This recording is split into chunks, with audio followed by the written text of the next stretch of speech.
Hey everybody, it's your old pal Uncle Phil, and I know I'm backlit. I should not have this open with light coming in. It looks bad, but I don't care because look at those mountains. That's amazing, and this little snowy landscape. It's just kind of idyllic. I can't bring myself to not have the window open just for the sake of lighting. Besides, my face looks best when it's heavily shadowed. So I I I got a question for you today. All right, here's the question. The question is it possible to navigate this world without needing the validation of other people or needing the validation of maybe a system? So this was sparked. I've been thinking about this a lot, actually. I've been thinking about this a lot over the last few years. Uh, Largely because when we left the US, I quit my job to follow my wife because her career opportunity was huge. And we were like, let's go, which was still, I think, a great decision. But it took me out of a validation system that I didn't even realize how deeply it integrated into my life. Like I knew leaving a job, you obviously with a job, you're getting paid. That's a form of validation. Maybe you get a promotion. That's a form of validation. Maybe just somebody says, hey, I appreciate what you did. That's a form of validation. But also all the relationships and all the conversations you have and all the sort of little accoutrements that come with having a career, and especially for somebody who's like a verbal processor. I didn't realize how many times in the average day I was getting validation just from interactions I had with students, with with parents, with colleagues, with whatever. You just sort of found yourself going, once that was stripped away, I was like, oh, I don't have anything in my day now. Like I have my dog. There's Dottie. Dottie, hi Dottie. Dottie, she doesn't care. Yeah, see, she won't even respond. Um, I have my dog. She's pretty great. I think she's pretty committed, but I think she also would follow anybody who fed her at this point, and she's been with us for 11 years, and I still think she'd probably bail if somebody had better food. Dogs, I love them, but yeah, I have had enough to know that they follow their tummies, man. But yeah, so I was thinking about this, and then I watched a video from a guy. You can check it out if you want to. Cam Brown. He has a I think he has a couple channels, but I watch his Cam Brown vlogs sometimes. He's part of this little vlogging community that I sort of bumped into last year, uh, which are a lovely group of people on the internet, which I'm realizing is unusual because I think most of the time what you get is a dog pile of trolls and bots, mostly. To find a group of actually kind, encouraging, gracious people is weird. But anyhow, he posted this. Admittedly, he called it a rant, so I'm going to call it a rant, a little light rant about his frustration with being a content creator and the algorithm and the rules you're supposed to follow to make good content and everything else. And you've seen videos like that before, perhaps. I certainly have. And everybody feels it.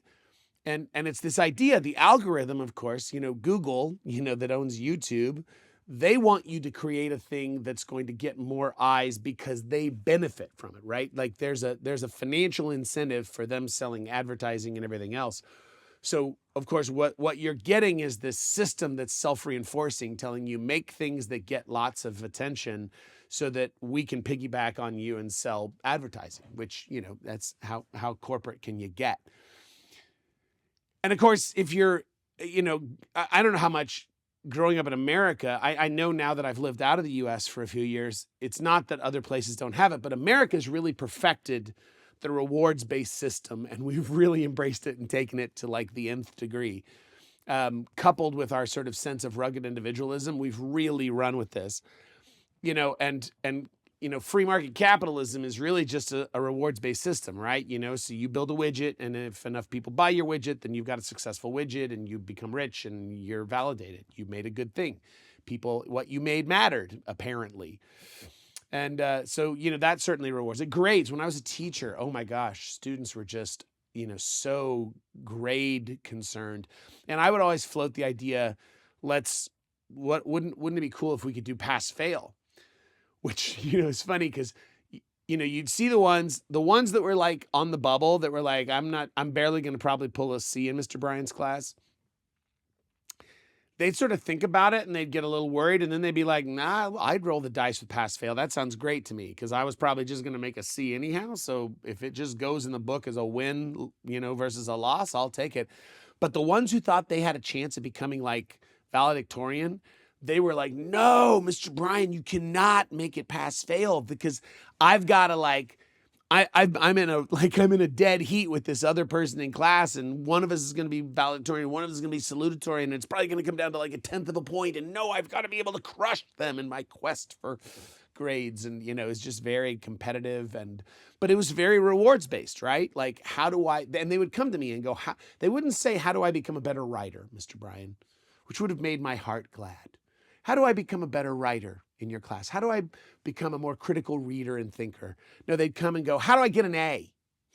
How do I get an A? And it's this validation rewards-based system that's just so ingrained in us.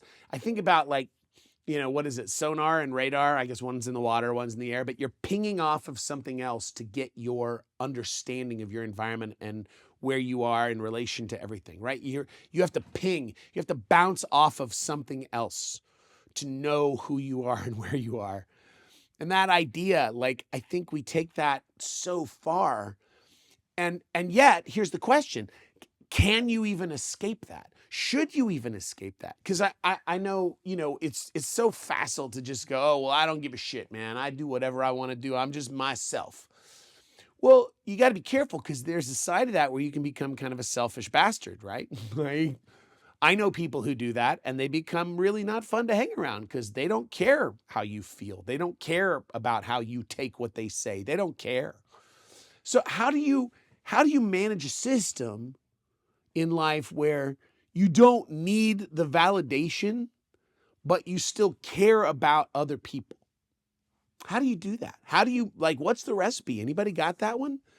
That one's tricky. That one's a tricky one. And again, it's everywhere. So like Cam Brown was talking about YouTube and content creation and how you make a video according to the rules and it doesn't go well. Sometimes you don't try and you just don't care and it goes great, but then it doesn't mean that's now the new rule. Like, it doesn't work that way necessarily every time. And you're just, the point, the underlying thing is I'm looking outside to go, did that go well? Instead of just going, did I make the thing I wanted to make? If I made the thing I wanted to make, is that success? Whether or not anybody watches it, whether or not anybody visits my channel, whether anybody, did I make the thing I want? Did I do the thing I want to do? And you can scale that again. So he was talking about content creation, but scale that out, right? Like for me, inevitably I'm going to take this to the furthest possible extreme and think about God, right? like if I can say, what does it mean to say I'm validated before God? Well, that's the whole question. I'm not going to get into that right now because that's the question of theological, justification and things like that. But we do that too. I grew up in a system that was very much, you better be a good boy, not so much to earn your justification or salvation, but to make sure you've actually got it. If you don't behave in a certain way, it probably means you're not actually a Christian. That was the system I grew up in. You had to reverse engineer the validation. God loves you and accepts you, but if you're not a good boy, then probably you're just deluding yourself and you're not really loved and accepted by God. Such a mess. But anyhow, the point is that all of this sort of pushes to this idea of, can you exist without validation? How do you do that? How do you do that and not become sort of a monster, a self-centered, narcissistic monster in the process? I want to care about other people and their well-being. And I actually, in many ways, want to put them first in the sense of I want it to be we, not me. I want to think more collectively. But I don't want to have to make all my decisions going, oh, do you approve? Do you like it? Is it okay? And everything we've got is about likes and thumbs up and subscriptions and followers and sales and monetization and everything we do. seems to be pushing us towards this idea. What if you just said, you know what? I think I'm just supposed to be who I am, right? I think I'm just supposed to be what I'm supposed to be. I think, again, that isn't licensed to be a jerk, but it's like, what if I just go, the win is being who I am, authentically, genuinely, kindly, but genuinely. What if that was the thing? And then from there, I don't ask the question of, did it make money? Did it get followers? Did you approve? Maybe I don't ask that question anymore. And I just think we're all fighting that. I think we're all fighting that need for validation, that need for approval. And I think it's ultimately, it keeps us from being ourselves, right? I see this with my kids. My kids are 21. I have twins. And man, 21's a terrible age. It's just the worst, right? I mean, maybe it's better than 17, but not a lot. Now that I'm in my 50s, my dad would say as he got older, he'd just say, son, I just, the older you get, you just don't give a rip. That's what he'd say. You just don't give a rip. I don't care. I'm going to say what I think, and again, he was never a jerk about it. He never said something that was intentionally hurting anyone. But he also just was like, I'm not going to make everybody happy. I'm not going to make everybody like me. I'm not going to make everybody approve of me, And then, again, going back to God, I think about something that a priest told me, a dear friend. And he said, Phil, at the end of the day, your relationship with God can only be defined by you. Assuming there's a God, and I believe there is, and you're going to stand before that God one day, there's not going to be a discussion, right, of well, let's talk about anybody else. It's going to be down to me and God, and that's that. So I can't go, well, he told me to, but it's like me when I was a kid and my brothers and I would fight and I'd go to my mom and I go, mom, Gary did this, Eric did this. And she'd go, I don't want to talk about Gary and Eric. I don't want to talk about them. What did you do, Phil? Were you a part of this problem? Did you I think we are so concerned with validation and maybe now that I've mentioned it, responsibility. Maybe that's part of the thing too, is I want to be able to shift responsibility. Ooh, that's a scary thought. I want to be able to shift responsibility onto you.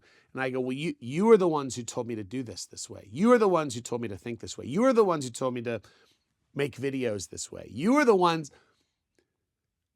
I have to answer for myself before the algorithm, before God. It's scary to me that I just put algorithm and God as the two natural, that's the natural segue. Jeez Louise, what world do we live in? Anyhow, that's what's on my mind. I thank Cam Brown for scratching at the scab. Again, it's a thought I've been having for a few years now, ever since I left my career to move over here to Europe with my wife. But I think it's a question we all have to ask. Is it possible for us to extract ourselves from the validation, the need for validation, external validation, that pinging of the sonar, and still be a kind, gracious person caring about other people? How do we do that? Anyhow, with that in mind, today's item for Uncle Phil's playlist, it's a classic. It's a classic. It's not his best work, because I think that was with Soundgarden, but the song Be Yourself by Audioslave, Chris Cornell singing, who really Chris Cornell should have just sung all of the rock songs, I think.